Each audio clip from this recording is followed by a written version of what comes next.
voici donc au bord de l'eau pour ce nouveau chapitre de Coin Pêche. Aujourd'hui, nous retrouvons Lucien, pour un numéro spécial sur la pêche au gaz. Il est peut-être le seul à avoir conservé ses antiques traditions. Le dernier des Mohicans, comme on le nomme dans la région. Lucien pratique ce que ses ancêtres ont traduit sous la forme la plus artistique, ce qui était en réalité leur obligation quotidienne de se trouver de la nourriture, et c'est un vrai artiste qu'il reproduit leurs gestes et leurs sons au fil du temps, au gré du courant qui passe indéfiniment devant ses yeux nostalgiques d'un passé merveilleux. La pêche au gaz est plus que méconnue, écartée du milieu reconnu comme professionnel. Et pourtant, Lucien nous confiera ses secrets et sa grande technique. Une aubaine pour tout pêcheur qui aimerait redonner un sens historique à son art, et plonger au cœur de ses propres racines afin d'alimenter sa passion. Allez, Coin Pêche vous offre le voyage, baissez les fenêtres, c'est Lucien qui conduit. Lucien, bonjour. Bonjour. Pourquoi la pêche au gaz? Les poissons sont attirés par les plus lenteurs des gaz. Les odeurs nauséabondes qui stagnent à la surface de l'eau. Ils aiment la flûte, la grosse mêle de quoi. C'est passionnant, Lucien.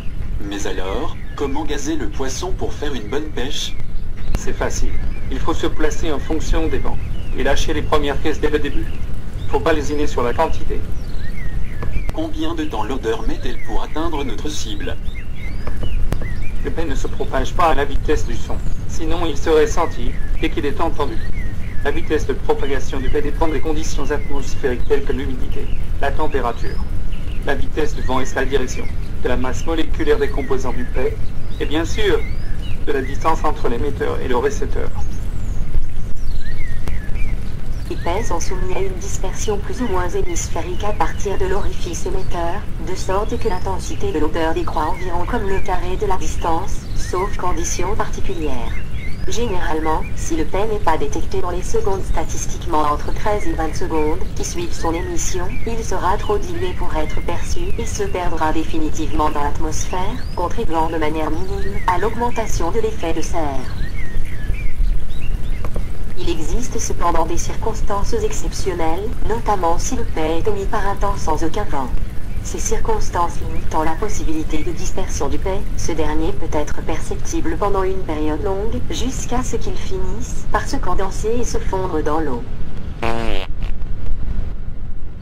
Dernière question, cher Lucien.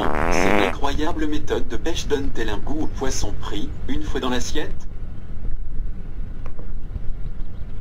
Bien sûr. Mais attention au mélange. Certains gaz vont mieux avec certains poissons. Ça, c'est l'expérience qui fait comprendre. Bien sûr, Lucien. L'expérience qui parle. Encore merci pour cet épatant reportage qui aura, j'en suis sûr, ouvert de nouveaux horizons à tout bon pêcheur qui plus que jamais aura compris qu'il faut savoir donner pour prendre. Ce sera la conclusion de cet épisode en vous remerciant d'avoir été parmi nous, si nombreux comme d'habitude. Toute l'équipe vous donne rendez-vous pour le prochain numéro du magazine Coin Pêche. Au revoir, et à bientôt.